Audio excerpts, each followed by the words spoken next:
Këtë vit, Bashkimi Evropian pritet ta shpërthojë mekanizmin e pezullimit të vizave, duke ja bërë më të lehtë Brukselit që të heqë regjimin pa viza për qytetarët e 61 vendeve që aktualisht e gëzojnë atë, përfshirë të gjitha vendet aspirante për antarësim në BE-n nga Ballkani Perëndimor, si dhe për Gjeorgjinë, Moldavinë dhe Ukrainën.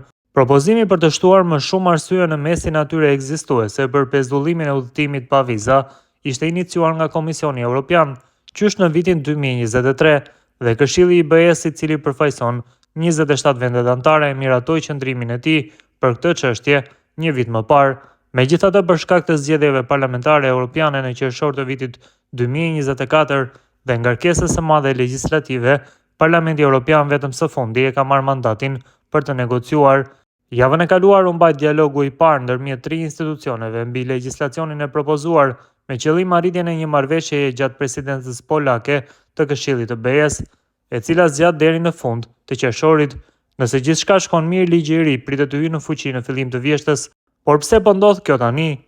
Në thelb, bloku po bëhet shumë më i ashpër ndaj liberalizimit të vizave, duke reflektuar një ndryshim më të gjerë, së pari për të luftuar çdo formë migracioni të paligjshëm në Bashkimin Evropian, dhe së dyti për të përdorur potencialisht regjimin e vizave si mjet politik për të ushtruar presion mbi vendet e treta.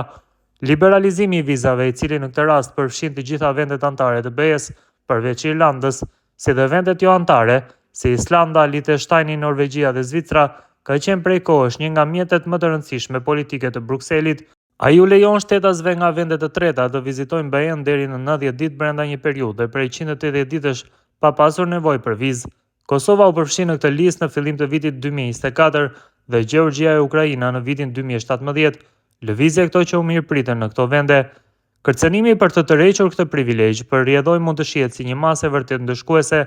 Mekanizmi aktual i pezullimit në fuqi që nga viti 2018 mund të aktivizohet në rastet e abuzimit të qartë, për shembull një rritje e numrit të qytetarëve të vendeve të treta që qëndrojnë më gjatë se limiti 90 ditor apo që përdorin udhëtimin pa viza për të kërkuar azil në BE.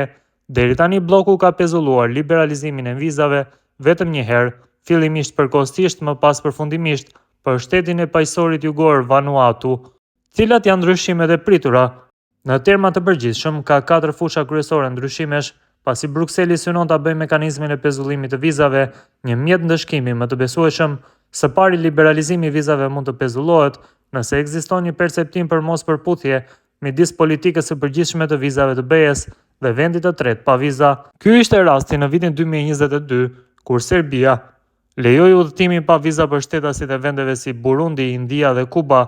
Brukseli sugjeroi se shumë prej këtyre individëve po përdornin Serbinë si një derë të pasme drejt Bashkimit Evropian. Pas presionit nga KE-ja, Beogradi hoqi disa nga këto marrëveshje. Megjithatë, sipas legjislacionit të propozuar, sjellje të tilla mund të ndëshkohen më lehtësisht. Një tjetër arsye për pezullim të vizave janë të ashtu quajturat kërcënime hibride.